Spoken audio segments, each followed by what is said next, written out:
The three biggest problems at Arsenal Football Club. At Arsenal Football Club, we do not know when to pull the trigger. It took Arsene many years past the point where he wasn't giving us a return for us to pull the trigger and get a new coach in with new philosophies. All of his peers had caught up and left. All of the new boys had developed to the point where they could take him on.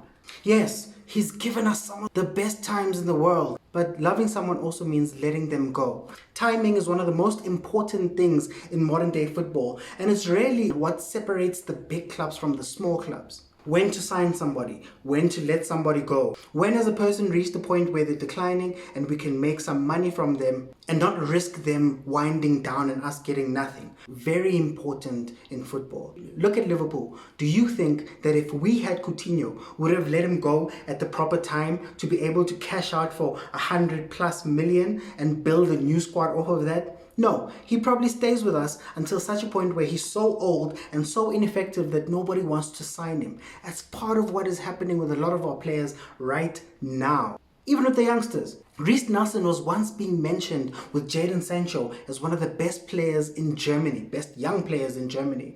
Now, a couple of years later, Reiss is on the bench not knowing what to do with his life, and Sancho is one of the most expensive players in the world, rightfully so. Knowing when an asset is an asset and when it's starting to depreciate too far is one of the things that makes the big teams great. And also the willingness to let go of a good player in order to get yourself a great one. The second biggest problem is that everything at Arsenal must be a project for it to be good.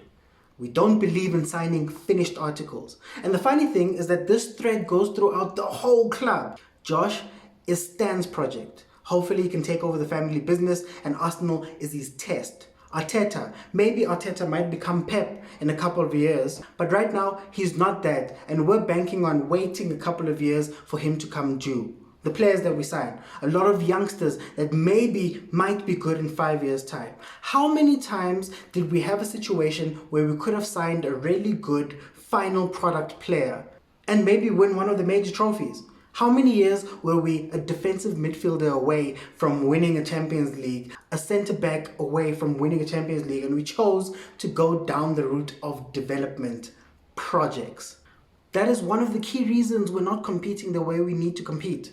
Klopp knew that he developed the team for 2-3 years and he needed two pieces, Virgil van Dijk and Alisson, in order to complete his puzzle and have a team that would go directly into competing for the biggest trophies. We just never get to that point. Buying is not bad. Spending money is not bad. Winning things is not bad. That leads me into the number one biggest problem with Arsenal Football Club. The badge. The history. We are so proud of our history and lean on it so much that we refuse to look into the future. The Invincibles was 17 years ago.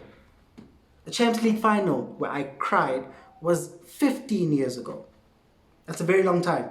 We are no longer that club, and we can't keep moving as though we still are. Being truthful with where you are and using that to move you forward is one of the most amazing things you can do, but we refuse to look at ourselves as we are now because we look at ourselves through the lens of the Invincibles. We're no longer that team. We need to wake up. We've been out of the Champions League for what, 7 years now? 6-7 years now? And now we're completely out of Europe, and yet we still hold on to this developmental philosophy, giving everybody time, not pulling the trigger, and acting as though we're a bigger club than we actually are. The emblem was once great, but if we get stuck reminiscing over those old moments, we may not be able to see what's happening now. I used to only have to worry about, 3 matches? Now I have to worry about 6. Aston Villa, Leicester, all these teams that we didn't care about back then. But you know what happened? They were honest with themselves and they moved forward. Those are the 3 biggest problems at Arsenal Football Club.